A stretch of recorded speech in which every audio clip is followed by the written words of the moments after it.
Bütün Kırgızstan Modumаров, урматтуу Гүлнар айым. Трибунада турсаңыз жакшы болмок. Biraz жоопкерчилик сезилмек.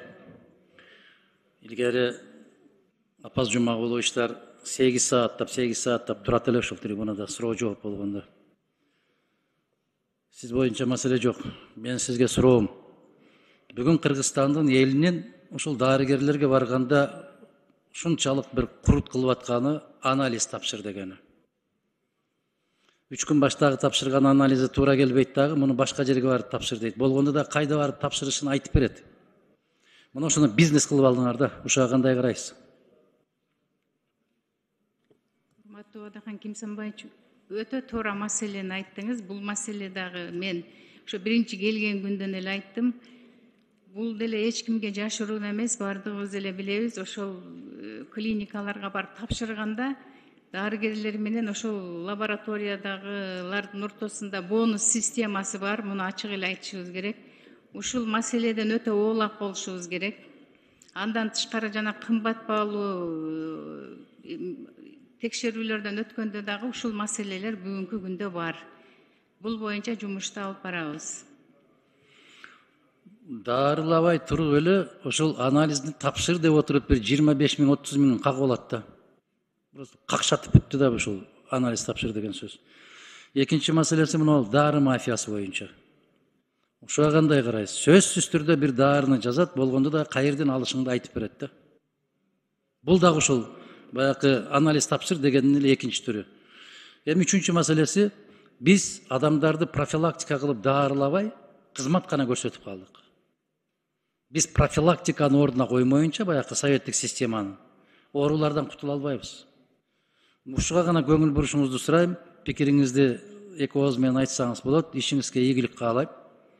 Ошол системада көптөгөн жылдардан бери дайым така иштеп келаткан киши катарында сизге ишеним артабыз, ишенебиз. Бардык маселени көтөрүп кете алат деген үмүттөбүз. Рахмат. Ушу дары мафиясы боюнча пикириңизди айтып койсоңуз рахмат. Ооба, абдан туура маселе. Ушул максатта биз ушул дары дармектер боюнча, медициналык багыттагы буюмдар боюнча, ана медициналык техниканы кошо айта кетейин. Бул менин программамда дагы бар. Борборлоштурулган сатып алуу боюнча бул маселени кайрап карап чыгуу турат. Анткени биз ошол механизмди киргизсек, мамлекеттик бюджетке 40% бизден мындай каражаттарды үнөмдөөгө мүмкүнчүлүк болот экен. Ушул маселе боюнча дагы бүгүнкү күндө жумуш болуп атат. Анан менин программамдагы дагы бир маселени сиз туура көтөрдүңүз. Бул профилактикалык кароо. Барыңыздар билесиздер, ооруну айыктыргандан көрө алдын алуу жеңил деп айтабыз. Мурун союз мезгилинде атайын комплекстер түзүлөт эле, акушер-гинеколог, терапевт, педиатр болуп, анан бүт изилдөөлөрдү алып, ар бир участокко чыгып, ар бир адамды үй бүлөдөгү баарын текшерип, ошонун ичинен ооруларды алып туруп, ар түрдүү градацияда бөлүп чыгат элек. Бунун дени сак, бул ооруну мындай көзөмөлгө алышыбыз керек деп. Менин программамдагы бирден бир максат ушул профилактикалык кароолорду өз ордуна келтирүү, калыбына келтирүү болуп турат.